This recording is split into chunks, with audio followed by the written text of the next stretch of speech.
Bhairavi new promo சிந்து அடிச்சதுனால சிந்துக்கு ரொம்பவே காயம் ஏற்பட்டிருக்கு. அதை பார்த்த உடனே சிந்துவோடைய அப்பா அம்மா அவங்க ஃபேமிலியில எல்லாருமே ரொம்ப ஃபீல் பண்ணிட்டு இருக்காங்க.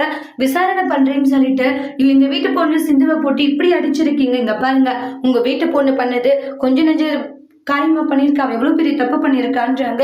என்ன இருந்தாலும் சிந்து எப்படி அடிச்சிருக்கீங்கன்னு சொல்லிட்டு சிந்துவை பார்த்து அன்னபூரணியில இருந்த சிந்துவுடைய அப்பா அம்மா எல்லாருமே ஃபீல் பண்ணிட்டு இருக்காங்க.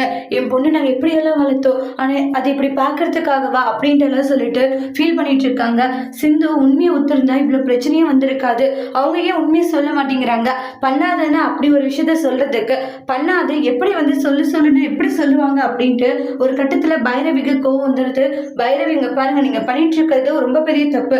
உங்களை இந்த வேலையிலிருந்து தூக்குறதுக்கு எனக்கு ஒரு நிமிஷம் ஆகாதுன்றாங்க. சிந்து எந்த ஒரு தப்பு பண்ணல, ஆனா நீங்க சும்மா கூட்டிட்டு வந்து விசாரணை பேர்ல அவளை இப்படி அடிச்சு வச்சிருக்கீங்க. உங்க மேல நான் மேல இடத்துல போய் கம்ப்ளைண்ட் கொடுக்கட்டு மாட்டேன் பைரவி சொல்லிட்டு இருக்காங்க. என்ன பயப்படுத்துறீங்களா அப்படின்ற மாதிரி அந்த இன்ஸ்பெக்டர் சொல்றாங்க. நான் உண்மையதான் சொல்லிட்டு இருக்கேன். ஏன்னா என்னுடைய சிந்து எந்த ஒரு தப்புமே பண்ணல. நீங்க அவளை அடிச்சதுக்காக மன்னிப்பு கேட்கணும். இப்ப நீங்க அவளை வெளியே விடல, நான் என்ன பண்ணுவேன்னு தெரியாதுன்ட்டு ரொம்ப கோவப்பட்டு சண்டை போட்டுக்கிட்டு இருக்காங்க பைரவி.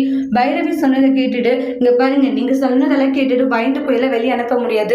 உண்மையை ஒத்துக்கிற வரைக்கும் நாங்க இப்படிதான் அடிப்போம் அப்படின்ட்டு எல்லாம் சொல்லவும் சிந்துவோடைய ஃபேமிலியில எல்லாருமே ஷாக் ஆகுறாங்க. அடுத்து வரக்கூடிய பிரமோல என்ன நடக்க போகுது, சிந்து ஜெயில இருக்க போறாங்களா, இல்ல சிந்துவை ஜெயில இருந்து எப்படி வெளியே கொண்டு வர போறாங்க குடும்பம்ன்றது நெக்ஸ்ட் வீடியோல பார்க்கலாம். இந்த வீடியோ பிடிச்சிருந்தா லைக் பண்ணுங்க, கமெண்ட் பண்ணுங்க, ஷேர் பண்ணுங்க.